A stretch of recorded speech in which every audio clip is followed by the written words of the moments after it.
l'ONG Nancy à travers Dr. Gouy.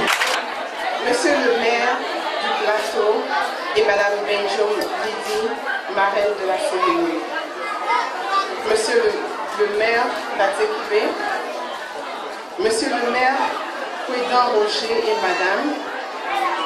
Madame le directeur du district sanitaire d'Atécoubé Plateau à Diamé,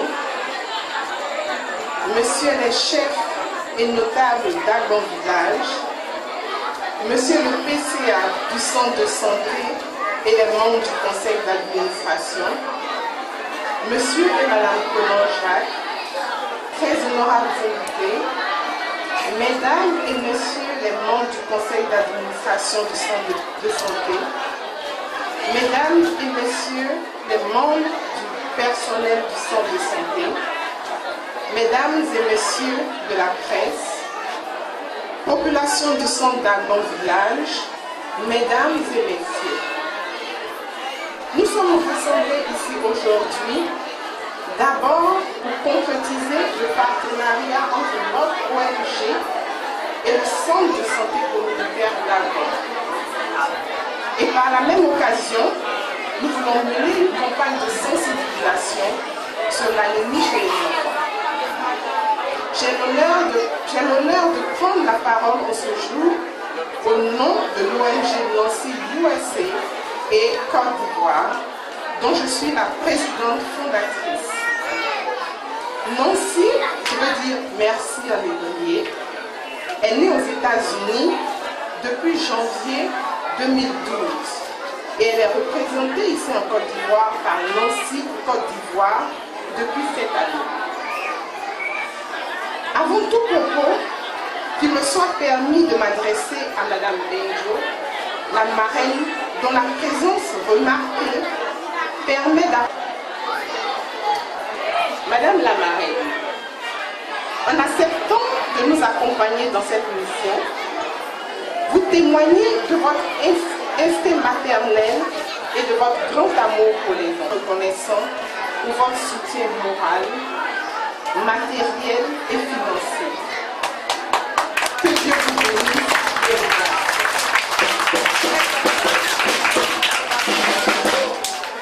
Pour en revenir à Nancy, nous devons dire que Nancy a pour but d'aider les enfants démunis sur le plan médical, nutritionnel et éducatif.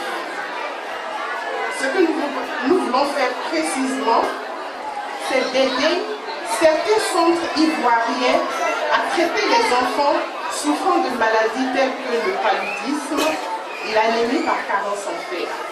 Nous voulons aussi sensibiliser les mères sur les moyens d'éviter certaines maladies telles que le VIH-Sida. Nous voulons aussi les sensibiliser sur l'importance d'une alimentation équilibrée. Et finalement, nous voulons aider les parents à scolariser leurs enfants. Notre première action, c'est-à-dire notre premier projet de ce jour, a pour but d'aider le centre communautaire d'Agon à prendre en charge des enfants anémiés de 0 à 5 ans.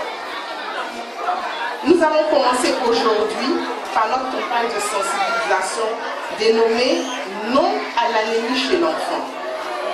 Dans les mois à venir, des moyens seront mis à la disposition du centre de santé pour assurer le dépistage, le traitement et la prise en charge complète de l'anémie chez 200 enfants. D'abord, qu'est-ce que c'est que l'anémie? L'anémie, c'est une diminution du taux d'hémoglobine dans le sang. Pour être simple, ça veut dire qu'il y a une diminution de la qualité du sang. Comment est-ce qu'on reconnaît un enfant qui présente une anémie? D'abord, c'est un enfant qui est toujours fatigué. Il a souvent des palpitations. Il est essoufflé au moindre effort. Il a aussi des bourdonnements d'oreilles. Ça veut dire qu'on peut entraîner cette anémie. D'abord, l'enfant peut avoir un retard de croissance. C'est-à-dire que l'enfant ne grandit pas bien. Il peut avoir des difficultés à l'école. n'arrivent pas à bien travailler à l'école. Quelquefois, il y a des enfants qui ne travaillent pas bien, on les blâme, mais en fait, ils ont quelquefois un problème d'anémie. Il y a aussi une intolérance de l'exercice physique.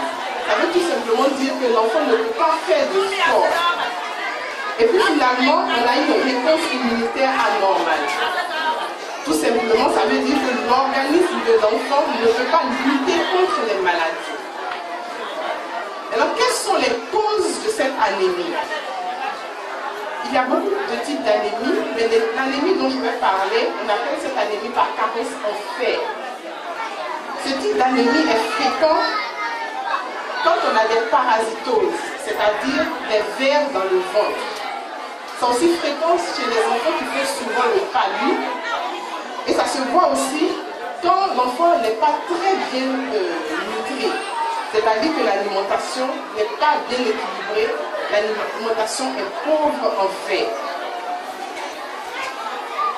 Donc, au sortir de cette campagne, même si vous n'avez pas retenu tout, ces éléments dont je vais parler maintenant sont les plus importants.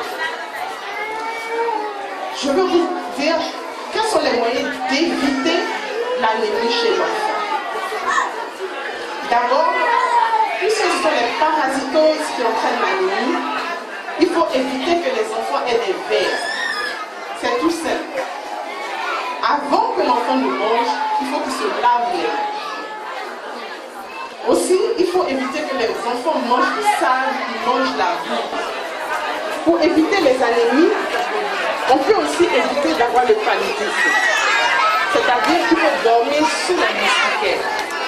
Au cas où les enfants ont le palu, il faut qu'on les traite correctement et si possible accompagner le traitement de l'anémie en apportant du fer à l'enfant.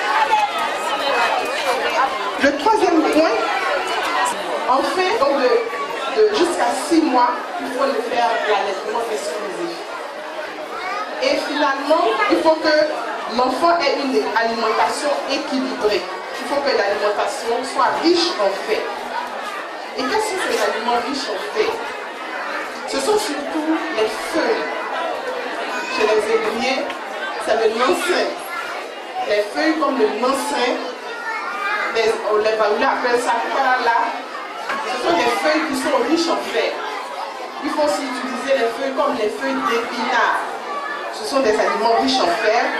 Et puis en dehors des feuilles, la viande rouge, la viande de bœuf, c'est une source riche en fer. Et finalement, il y a quelque chose qu'on ne mange pas souvent, mais qui est très riche en fer, c'est le foie. Le foie du bœuf, c'est un aliment qui est très riche en fer. Donc, mesdames et messieurs, je voudrais terminer mes propos en renouvelant nos remerciements à tous et en espérant que ce premier projet pilote que nous conduirons ensemble avec l'appui de tous sera suivi par d'autres encore plus importants pour le bien des enfants. Bon courage et à bientôt.